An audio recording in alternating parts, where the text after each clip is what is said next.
What's up guys, Lifting here. This is a video guide for my crit Magma Orb build. The build is optimally played as the Shadow or the Witch, but can be played as the Templar as well if you prefer.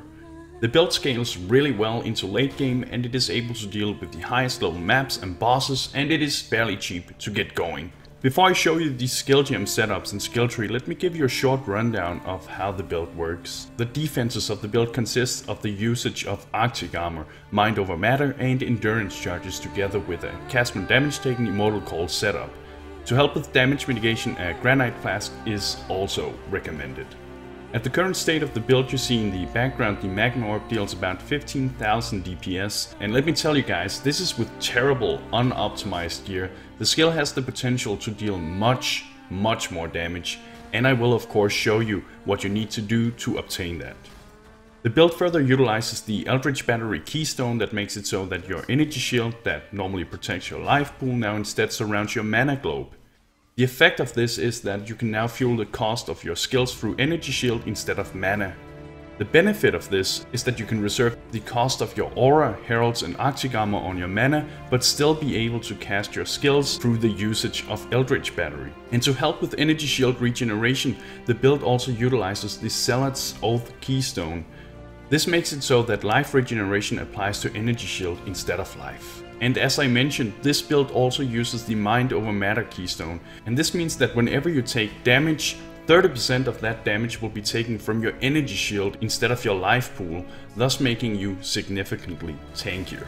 Alright, so let me show you the skill gem setup we use for this character, and let's start with the most interesting one, the Magma Orb setup. For this setup I recommend the following: Magma Orb, Spell Echo, Fire Penetration and slower projectiles. If you have a 5 link you can add in increased area of effect, and for a 6 link you should add either critical hit damage or faster casting.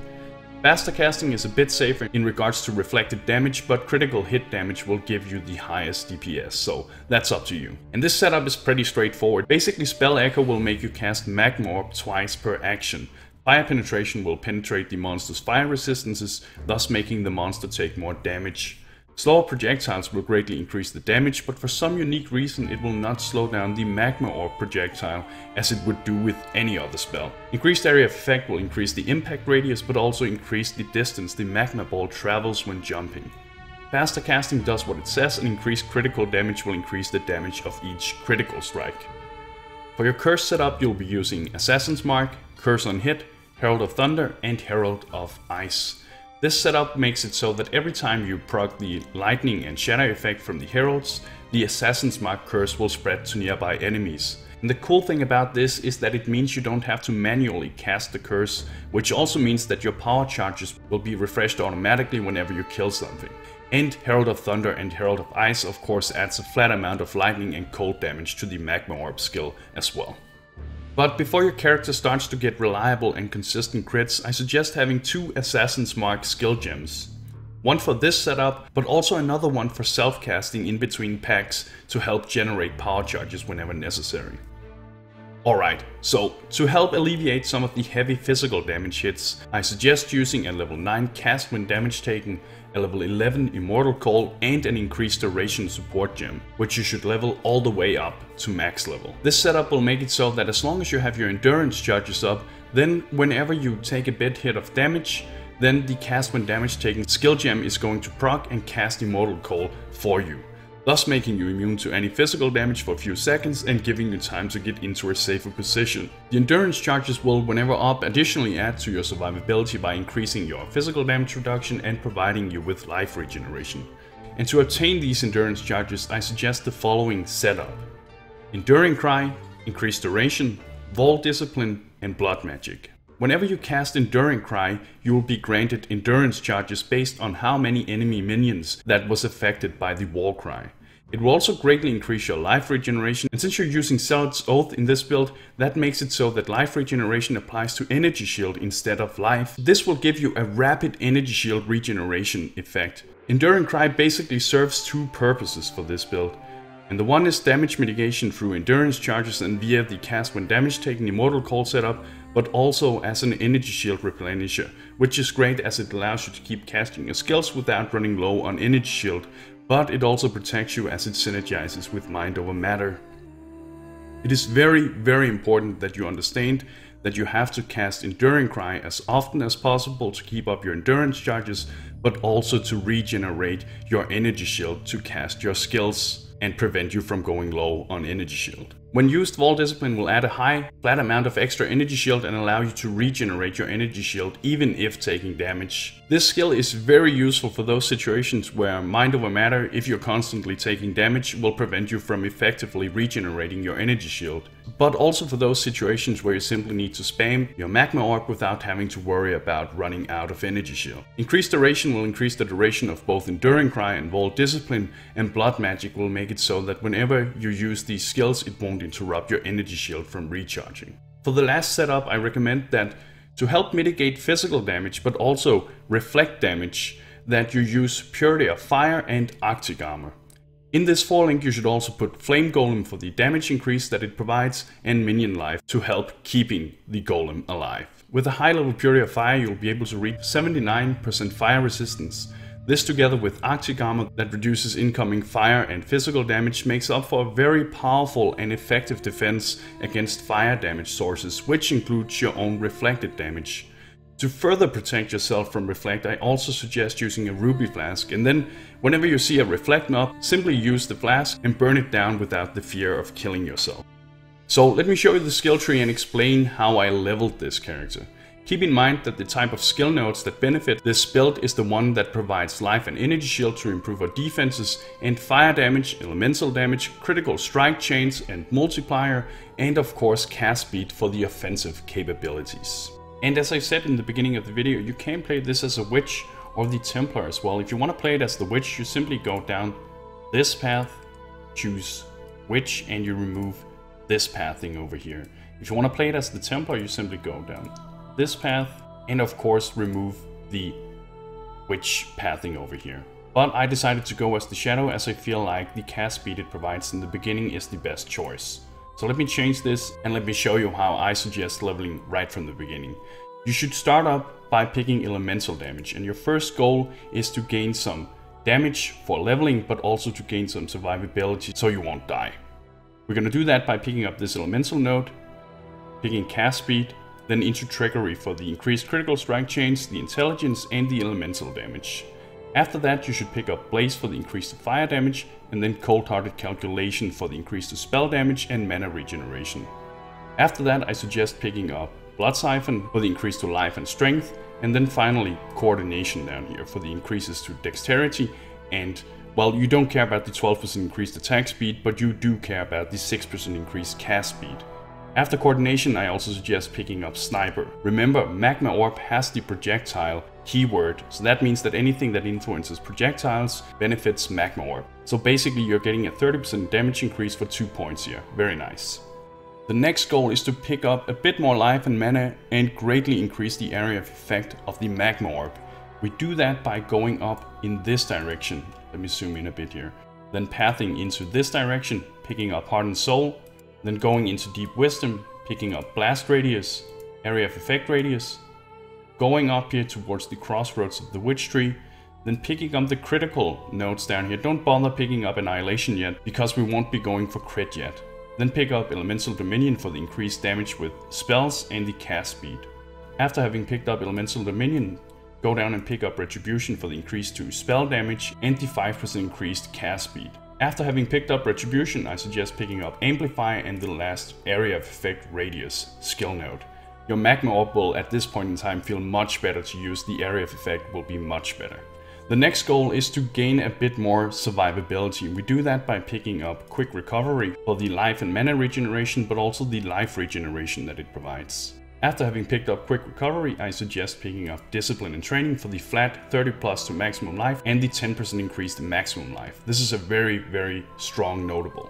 The next goal is to increase the damage of the build, and we do that by picking up Elementalist down here for the 10% increase to elemental damage, the 12 to all elemental resistances, and the added benefit of 5% chance to freeze, shock and ignite. After that I suggest picking up Light of Divinity for the 15% increased spell damage and the 4% increased cast speed, and of course the absolutely awesome 20% increased light radius.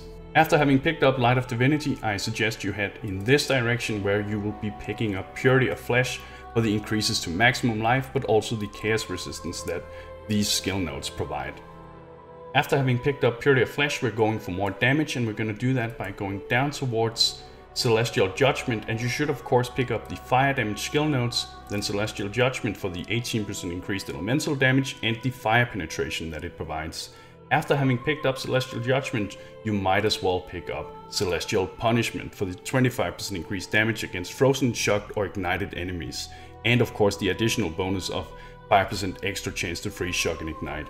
This is a crit build, so you will be igniting all the time. That means you basically have a 25% increased damage against enemies pretty much all the time. So at this point in the build, it is now time to start using Energy Shield to fuel the cost of your spells. To do that, you need to head over towards the Witch starting area, pick up Eldritch Battery that will make you spend Energy Shield instead of mana for your skill costs. After having picked up Eldritch Battery, I suggest heading over and picking up Zealot's Oath, which makes it so that life regeneration applies to Energy Shield instead of life. It is very important that you understand that you have to make use of your Enduring Cry as often as possible when you spec into Zealot's Oath. Enduring Cry will, as I explained when we talked about the skill gems, give you a rapid increase in life regeneration. When using Zealot's Oath, this means that it will give a rapid increase to Energy Shield instead. And when you're picking up Mind Over Matter, like we'll be doing now, then it is of course important to have as much Energy Shield uptime as possible, because that means you'll be able to mitigate 30% of the damage through your Energy Shield instead of on your life. So keep that in mind and get into the habit of using your Enduring Cry as often as possible. This will also give you the added benefit of always having endurance charges up if necessary when the cast when damage taken setup needs to proc. And when having picked up Mind Over Matter, I suggest going over here and picking up Written in Blood. Written in Blood will increase your survivability by adding life, but also by adding extra Energy Shield, which again will be used to cast your skills on, but also through Mind Over Matter, so it will make you more tanky that way as well. And yes guys, it is now finally time to start speccing into crits. And I should note here that if you are an advanced Path of Exile player, then you can of course spec into crit whenever you feel like it suits you the best. But in general, I feel like now is a good time to spec into crit. We do that by first picking up Doomcast, picking up the spell Critical Strike Chains, and then Doomcast. We're gonna leave these for now. After having picked up Doomcast, I suggest picking up Assassination down here. After Assassination, we go back towards the Witch area, pick up the last notable here, Annihilation, for a very nice boost to Critical Strike Chains. I then suggest picking up these new skill nodes here. First the Fire and Cold damage, then Fire damage, and finally Snowforged. That's gonna give you a 25% increase to fire damage and a 30% increased Critical Strike Chains. All in all, a very effective notable for just 3 points. After having picked up Snowforged, it is time to pick up the last static Critical Strike nodes, and we're gonna do that by picking up Arcane Potency up here. After having picked up all these crit chains, it is now time to become a little more tanky, and we're gonna do that by picking up Devotion and the remaining life point down here. Devotion adds that 20+ to strength, but also a very nice 8+ to maximum life, together with increased aura effectiveness. And these two skill nodes are very efficient for the cost as well.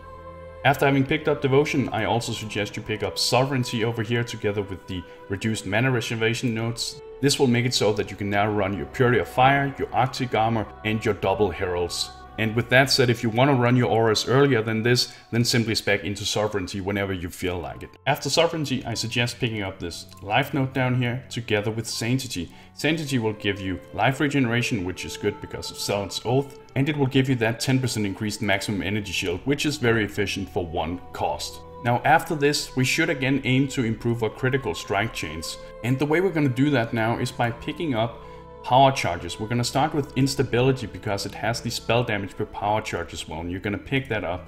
Since you will be running 7 power charges, that is an almost permanent 28% increased spell damage, which is of course very efficient compared to the single point it costs. After having picked up Instability, I suggest heading over here, picking up Overcharge together with the power charge increased duration node.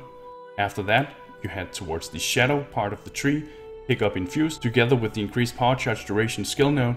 And then for the last thing you need to pick up for the skill tree, I suggest picking up Melding down here. Melding, like written in blood over here, adds both increased maximum life but also increased maximum energy shield. And that is it for the skill tree, guys. And also let me give you a few tips on how to level this character. First of all, you can use Magma Orb straight from the beginning of the game. If you don't get it as a quest reward, it can be bought from Nessa in Act 1 for a very low cost. Personally, I think Firestorm and Flame Totem is more effective for leveling than Magma Orb, so in case you're concerned about leveling faster, then I suggest using these two skills instead, while of course still having Magma Orb equipped so it can level up together with you. And for any of these skills, I recommend putting them in a +1 to fire skill gem scepter or wand. To obtain one of these, you need to trade the vendor a magical wand or scepter, an alteration orb, and a ruby ring. The vendor will then in turn give you back a weapon that has this affix, which greatly increases your damage at those levels, thus increasing your leveling speed. Besides that, until you start speccing into crit, then it will be best to use the flammability curse, and I would also recommend using clarity until you spec into Eldritch Battery to help with the mana regeneration. And that is pretty much it in regards to leveling. It is a pretty straightforward build to level up. Now the last thing we're going to talk about is what kind of affixes and stats you should aim for on your gear for your character to make the build as powerful as possible. And I should of course mention that being elemental resistance capped is required for this build when you reach Merciless. But when you are resistance capped, these are the defensive stats in priority you need to focus on getting on your gear. First and most importantly, you need to get life on your gear. And I suggest aiming for at least 70 plus life on each rare item for endgame gear. Secondly, you want as much energy shield as possible, as this together with Eldritch Battery and Mind over Matter will give you more energy shield to fuel your skill cost but also make you more tanky. This means that all your rare items needs to be an energy shield base. Thirdly, I recommend Strength as it adds life, but also Dexterity, as both of these stats will help you meet the skill gem level requirement so you can level up your skill gems. And lastly, I suggest getting Chaos Resistance. Chaos Resistance isn't too important, so don't spend a lot of currency. It should just be considered as a nice additional bonus. So to improve your damage, your offensive stat priority is as following. Number 1 is increased fire, spell, or elemental damage. All of these are equally good. Secondly, you should aim for increased critical strike chains. Thirdly, go for increased critical strike multiplier. And lastly, I suggest trying to get increased cast speed. And in regards to unique item recommendations, I should note that there are no required or mandatory ones for this build. There is, however, a few really good unique items that you can get that will improve the power of the build. In this video I'm going to show you 2 of these, and for more unique item recommendations, go to my forum post. You can find the link in the description of the video. The first unique item I'll recommend is Carcass Jack. And the useful properties on this armor for your build are the added energy shield, life, elemental resistances, and of course the 20% increased radius of area skills and the 12% increased area damage. All in all, a very nice armor that synergizes really well with this build.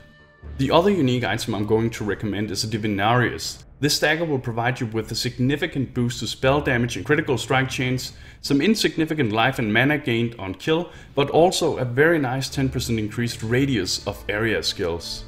Together with Carcass Jack, your Magma Orb will have a huge area of effect. You're going to like this, guys. And as I said, feel free to go to my forum post for a few additional unique item recommendations. Oh, and I should say that I recommend using a shield in offhand. You can go dual wielding if you prefer, but at least for a hardcore build you should go with the shield in your offhand.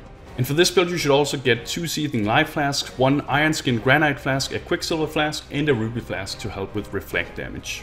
And now lastly, for the bandit quest rewards, you should help Oak on normal difficulty for the 40 additional life, kill them all on cruel for the skill point, and help Alira on merciless difficulty for the extra power charge.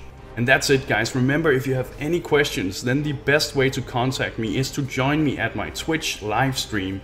The link is below in the description. Otherwise, feel free to ask your questions below in the comments or by going to my forum post on the Path of Exile forums. I will do my best to answer any questions that haven't already been answered in this video. Thank you for watching, and bros, do you even nerd?